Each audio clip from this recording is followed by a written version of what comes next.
I went over to Boston and saw the lawyers and said, look, I want to set up a trust that basically provides for my kids, because they were like 4 and 6 at the time. And it pays for everything for them until they finish college. And then they get nothing. And he said, what the hell is that? I said, well, it's a way that I can provide for them to set them up in life, but not entitle them. I was taking a cue from my mother's strategy, same idea.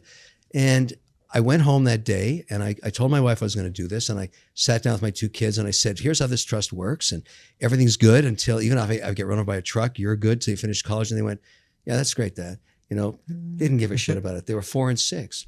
So I can't believe you sat your 4 and 6-year-old. But I had to disclose what I'd done. Years later, we're still in Boston and my son is doing really poorly in high school. He is sucking and just not applying himself, and you know, his marks are terrible. And the way to look at high school is it's just like a test to get into college. You got to pass a few things.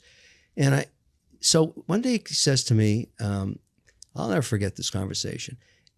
Lynn and I were going out to a movie that night, and he says, hey, Dad, one of my friends was telling me about his trust fund.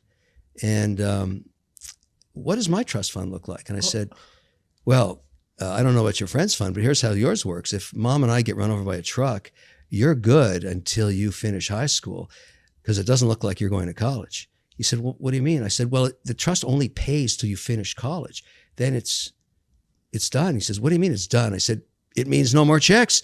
And I said to him, the dead bird under the nest never learns how to fly.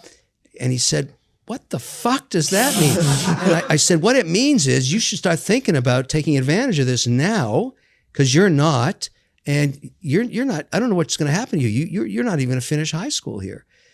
And I think at that moment, that the lesson of life, you know, given to me by my mother, he saw the abyss, he saw the darkness, he saw the situation he was in and went, shit, this is bad. And so he knuckled down and he started getting into in what he was into, and he eventually became an electrical engineer. And he was at the top of his class all through, you know, college and right into engineering.